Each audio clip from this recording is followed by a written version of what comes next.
What is up guys, Chazit here and welcome back to the channel. Today's video is discussing the fastest and most time efficient ways to level as a paladin during the TBC pre-patch. And now I know a lot of people have jobs, families or other responsibilities and therefore are a little bit worried that they're not going to be able to hit 60 in time for the Dark Portal opening, especially if you're playing on the Horde side.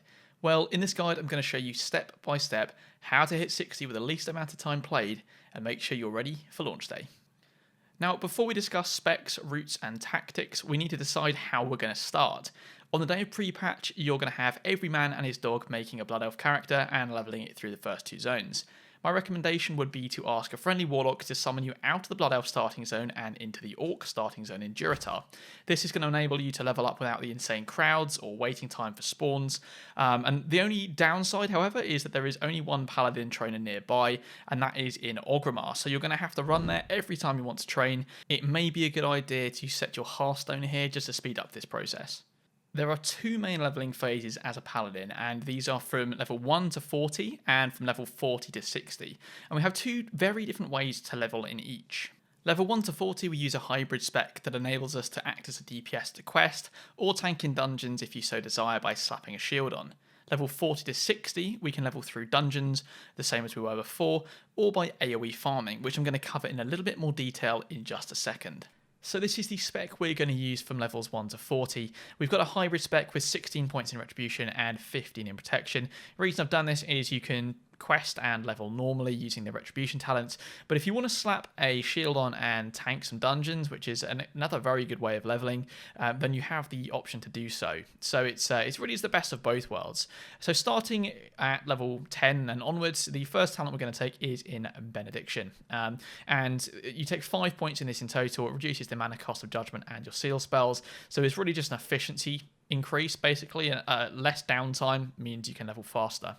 Improved Judgment times 2 decreases the cooldown of your Judgment spell by 2 seconds. Again, very useful. Improved Seal of the Crusader just increases the critical strike chance you have against the enemy that it's on. So that increases it by 3%, 1 per point. So another decent damage increase. Deflection is just an extra point in parry chance. This unlocks the next row for us, so it's essential. And then we take 4 points in Conviction. It's another 4 critical strike chance against the enemy using melee weapons. And Seal of Command. So Seal of Command is an extremely powerful spell. We're going to use this all the way whilst we level. So especially when we're leveling through the retribution side, or just normally through questing. So I recommend picking that up before moving on to the protection side. So yeah, moving on to protection, you then take 5 points in Redoubt.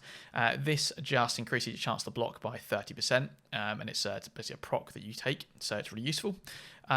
I then take 3 points in Toughness. This just increases your armor value from items by 6%, which, as you can see, is going to help you out leveling normally anyway. So, regardless of whether you're tanking, it's just reduces the amount of damage you take, which in turn obviously reduces the amount of healing you need to do and the amount of mana you need to take. So, another nice efficiency increase. We then take Precision, which is extra chance to hit by 2%. And 2 points in Righteous Fury, which gives us an extra 33% threat generation by Righteous Fury and reduces the damage we take by 4%. And then 3 points in Shield Specialization to finish us off, and this reduces or increases the amount of damage we absorb by our shield by 30%. So a nice rounded spec, quite a good bit of toughness, and still able to put out some decent damage. So enables us to level solo questing or go through dungeons, whichever way suits you best. Now, leveling from 1 to 40 is not going to be the most enthusing experience of your life. The aim of the game is to be as mana efficient as you can and keep your downtime to a minimum. If you have a friendly level 60, you can ask them to boost you through Ragefire Chasm at level 10 if you're Horde. This takes you out to about level 20 before everything greys out. Or if you're Alliance, you can go into Deadmines and Stockades, and that's going to speed up the leveling process rather dramatically. But largely you're going to be relying on quests and solo leveling, and I would recommend picking up an add-on called Azeroth Autopilot Classic, which is an amazing add-on. It's going to speed up your leveling process dramatically by telling you exactly what to do and where to go. This add-on fortunately goes just from 1 to 40, so once you've completed the add-on and the grind, you can move on to the next phase, which in my opinion is the most fun bit. Now, depending on your preference at level 40 and how much time you have to play, you can do one of two things. You can either run through dungeons with friends or guildies and level up that way, and hopefully in the process get yourself a little bit of gear. Or you can do what I'm personally going to do, which is solo level by AOE farming. So this is the spec we're going to use for AOE farming. It's extremely block centric, as you're going to see. And starting off, we use Redoubt. As you can see, it's deep prot to start with, and then we space out into Retribution mainly. But yeah, starting off in Redoubt increases the chance to block by 30%, and that'll become obvious why that's good in a minute. We take 3 points in precision, which increases the chance to hit with melee weapons and spells. A lot of the damage we're going to be doing is through consecration, so hence why that's powerful. Take 1 point in Guardian's favour because you need it to get the next rank, and it basically just reduces the cooldown of your bubble, increases the duration of Blessing of Freedom. Take 5 points in toughness, increases your armor value of items by 10%, fairly obvious why that's good. And shield specialization increases the amount of damage absorbed by your shield. Next one is improved Hammer of Justice. Take 3 points in that, yeah, really useful just in case you need to stun one enemy if it's wailing on you for some reason. And Blessing of Sanctuary. Now this is one of the abilities that really shines, or makes this spec shine. The others, of course, are the Retribution Aura and Holy Shield, which really make it work. But Blessing of Sanctuary, basically, you put a blessing on yourself, and it reduces the damage that you take from all sources. And every time someone hits you and you block the attack, they take damage. So really powerful one. Every time you're blocking, basically you're just damaging these guys. So the aim is to get as much block chance as possible and allow the enemies essentially just to kill themselves. So Reckoning is next. You take 4 points in that. Basically just gives you a chance to deal extra damage on weapon swings after you get Reckoning stacks. And I've split this next row up. I've taken 2 in Sacred Duty, which increases stamina and reduces the cooldown of Bubble. It also reduces the attack speed penalty from Bubble by 100%, so you don't have any issues with that. So if you need to emergency Bubble, you're not then gimping your damage, which is really useful. We take 3 points in one-handed weapon specialization, which deals extra damage basically from all sources when you have a one-handed melee weapon equipped. And yeah, Holy Shield, this is the one that makes this spec shine. So increases your chance to block by 30% for 10 seconds, and you can keep this up. It's got a 10-second cooldown, so mana dependent, you can keep this going as long as you can. It's really useful for obvious reasons because you do so much damage with it. And you do loads of threat, so not that you build farming with other people, but just good to know anyway. So that takes us, that's level 40. This is the base spec we're going to be using at level 40. And then moving on from there, we take 2 points in improved Holy Shield, which increases the damage dealt by Holy Shield by 20% and the amount of charges that your Holy Shield has by 4, so you don't have to renew it as often, and essentially just do more damage to the people attacking you. We take Benediction. This reduces the mana cost of your Judgment and Seal spells by 15%, which is substantial. We take improved Judgment times 2. You can take improved Seal of the Crusader. I prefer not to. I prefer to take 3 points in deflection, which gives you extra parry chance, extra 3% parry chance to be precise. And then I take 2 in conviction, which increases your chance to get a critical strike with melee weapons.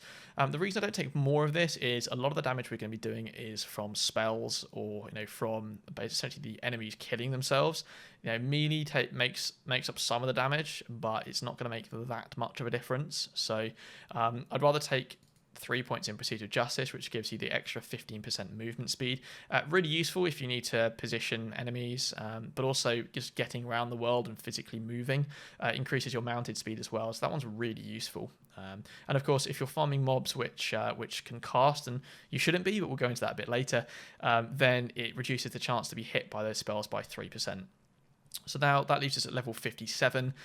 Level 58 and 9, we take improved Retribution Aura, and this increases the damage done by your Retribution Aura by 50%. If you don't know, Retribution Aura does damage every time an enemy hits you. So you're doing damage from your Shield Spike, you're doing damage from Retribution Aura, you're doing damage from your Holy Shield, you're doing damage from your Blessing of Sanctuary. they are going to kill themselves on you, and that's essentially what we're aiming to do. So after this, you can take a few things. Take an eye for an eye. All spell crits against you cause 15% of the damage taken to the caster as well. I don't think this one is the one you should take personally. Depends on personal preference, but I would personally take Divine Intellect just to give you that extra point, the extra 2% intellect. I think it's just useful in terms of being able to have more mana, which therefore you have to drink less, just gives you more efficiency. And that brings us to level 60. And level 60 onwards, that's a whole nother saga. But this is essentially the way we're going to level from level 40 to 60. So I hope that makes sense to everyone. And I personally think it's an amazing spec. I think it's really interesting the way it works. And it goes back to how things used to be with really unique and customizable specs. As I mentioned in the previous segment, this spec works by doing as much damage to enemies whilst blocking as possible, and they effectively just kill themselves on your shield. This is done by using a shield spike, which will do roughly 20 to 30 damage per block. This can be used by anyone, but must be put on the shield by a blacksmith using the will not trade section of the trade window. The next thing is the abilities we're going to use, which are Retribution Aura. Now this deals damage to enemies when they hit you. Blessing of Sanctuary, which deals damage to the enemies when you block their attack. Holy Shield, which does damage per block, whilst also increasing block chance by 30%, therefore increasing all of the rest of the damage. Seal of Light, which will heal you every time you hit an enemy with your melee weapon, and this must be paired with a fast one-hander. The faster the better. Last but not least, we have the king of AOE abilities, Consecration, and this is going to do an incredible amount of damage, so you can really stack up a hell of a lot of mobs at once and nuke them all down. Next up, we've got where to farm. There's many places you can go, so I'm going to give you a few options, but you can choose a specific route yourself. You can either go fully outdoors, or you can do some grinding in a dungeon. There really are so many options, and the aim of the game in AOE farming is to find a spot that people aren't using, because if you're competing against other players, it's really going to slow you down. So be creative with where you go. If you find loads of mobs stacked up in a particular location that's out of the way, that could be an amazing grinding spot. But to give you a few options, from level 40 to 42 you could farm the Spider Cave north of Breckenwall Village in Duskwallow Marsh, and from 42 to 44, staying in Duskwallow Marsh, you could farm the Myrefin Murlocs on the north coast.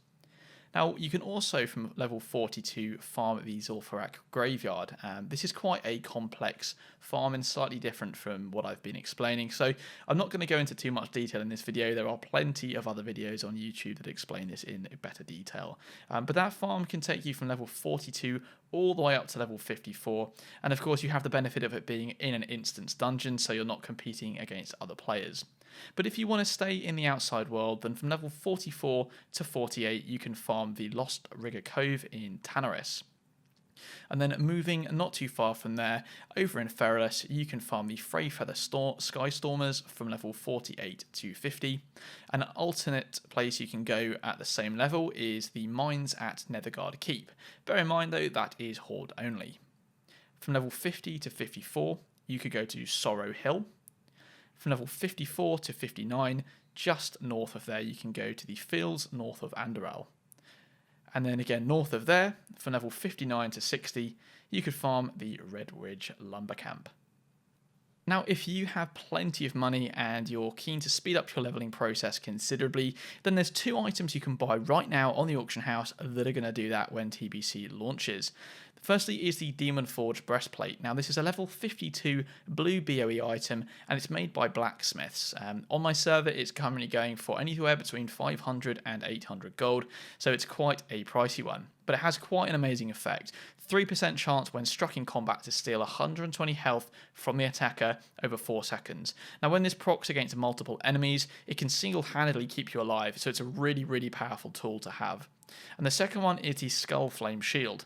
Now this is a level 54 item and it's an epic. This is just a BOE Worlds drop, so you have any random chance of getting it, but again can be purchased on the auction house for a similar sort of level, 5 to 600 gold. This has a similar 3% chance to steal 40% HP, but it also has a frontal fire AoE called Flame Strike, which deals a decent amount of damage to all attackers. So that is it from me, guys. I hope you found this useful, and hopefully it speeds up your leveling process considerably. If you're anything like me, having to work a full-time job on top of playing WoW, finding time to play is really tough at times, and especially daunting when you have to level a fresh character up in potentially 1 to 2 months. So yeah, hopefully you found this useful, and if you'd like to see more guides and more interesting videos like this, please do hit that like button. It really helps motivate me to make more content. And of course, if you don't want to miss out on anything else coming up on this channel, hit the subscribe button and hit the notification bell just so you know when I come out with new videos. Anyway, I'll see you in the next video, guys. Thanks for watching.